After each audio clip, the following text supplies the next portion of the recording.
Magandang umaga sa mga kanumero natin dyan, especially sa lahat ng grade 8. So sa ngayon, gagawa ako guys ng review. Papakita ko sa inyo about sa lesson natin, logical reasoning, inductive and deductive reasoning. So siguro magbibigay ako ng examples as your guide para sa quiz number 1 natin. Alright? So, panoorin nyo guys. Ito yun. This is question number 1. If the pattern continues, how many triangles are in the 10th figure? So, this is the sequence guys. Question number 2. If the pattern continues, how many stars are in the 10th figure? So here's the given, the illustration. Bulaga! Alright, question number 1 guys. So we're going to find the 10th figure. So this is the given. So the first term we have 1 triangle. Then second term we have 3 triangles, and then the third term we have 1, 2, 3, 4, 5, 6. So 6 triangles. So first you're going to observe the sequence, the pattern. So what is the pattern guys? So if you will observe here, so the baseline we have 1, 2, 3. So counting numbers, right? Then 1, then here 2 plus 1 because of this 1 triangle on top, and then here 1, 2, 3, so 3 plus 2 plus 1, and then of course the fourth term will be 4 plus 3 plus 2 plus 1. So that will be your pattern guys. So we're looking for the 10th term. So to find the 10th term, so we have 1, 2, 3, 4. So your solution will be like this. 10 plus 9 plus 8 plus 7 plus 6 plus 5 plus 4 plus 3 plus 2 plus 1. Then the answer of that will be your the 10th figure. So let's find out. Is equals to, so we have now 10. Then we have 9 plus 1 equals 10, so 20. Then 8 plus 2 equals 10, so 30. Then 40, 50 plus 5, the answer is 55 triangles. So your answer guys will be 55 triangles. It's very easy, right? So let's proceed to question number 2. So for question number 2, this is the given figures. Okay, first term we have 1 star. Then second term we have 1, 2, 3, 4. And then third term we have 1, 2, 3, 4, 5, 6, 7. And then the fourth term will be, if you will find the fourth term here, so the base line will have 1, 2, 3, 4, 5. So plus additional of 2. So it will become now 7. 1, 2, 3, 4, 5, 6, 7. Then here, 1, 2, 3, 2, 3, 4. So in total, the fourth term will have 1, 2, 3, 4, 5, 6, 7, 8, 9, 10. So 10 stars. Now, what will be the pattern? So the pattern will be, if we will use the If we will subtract the second and the first term, we will get 3, subtracting this. Then 7 minus 4 is equals to 3. Then 10 minus 7 is equals to 3. So it means there is a common difference. We can use the formula to find the 10th term. Okay? So the formula here will be a sub n is equals to a sub 1 plus n minus 1 times d.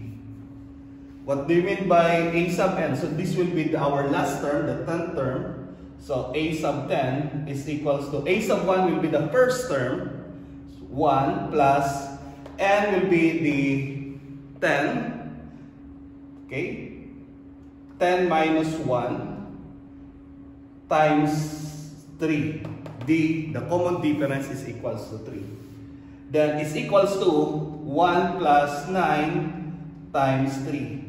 So 9 times 3 is equals to 27. So equals 1 plus 27. And then the final answer here will be is equals to 28. So therefore, there are 28 stars in the 10th term. Okay?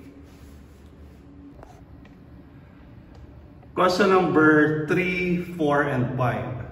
Explain the pattern. Find the next 3 terms. For number 3, we have 10, 6, 2, negative 2. Then we are going to find the next 3 terms. For number 4, 1, 6, 11, 16, 21. Then find the next 3 terms. And for number 5, 1, 1, 2, 3, 5, 8. Then find the next 3 terms. Ta-da! Hello guys, morning. Question number 3, number 4, and number 5. Explain the pattern, find the next 3 terms. Let's start with number 3. The first term is 10, followed by 6, 2, and negative 2. If we will apply here, subtracting the second and the first term, we have 6 minus 10 equals negative 4. 2 minus 6 equals negative 4. Negative 2 minus 2 equals negative 4.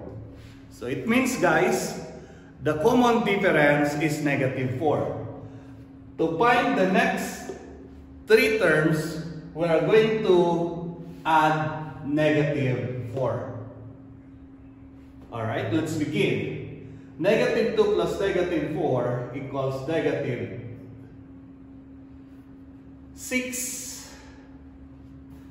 Then negative 6 plus negative 4 equals negative 10.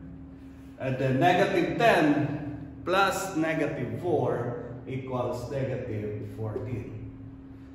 So this will be the next 3 terms. And then the pattern is adding by negative 4. So this is now the pattern. Next, question number 4. We will also apply the same finding the common difference. So this is arithmetic sequence, guys. 6 minus 1 equals 5. 11 minus 6 equals 5. 16 minus 11 equals 5. And then 21 minus 16 equals 5. It means the common difference is 5. To find the next 3 terms, we are going to add positive 5. So 21 plus 5 equals 26. 26 plus 5 equals 31. Then 31 plus 5 equals 36. So this will be the next three terms. And then the pattern is adding by 5. So this is the answer. How about the last sequence?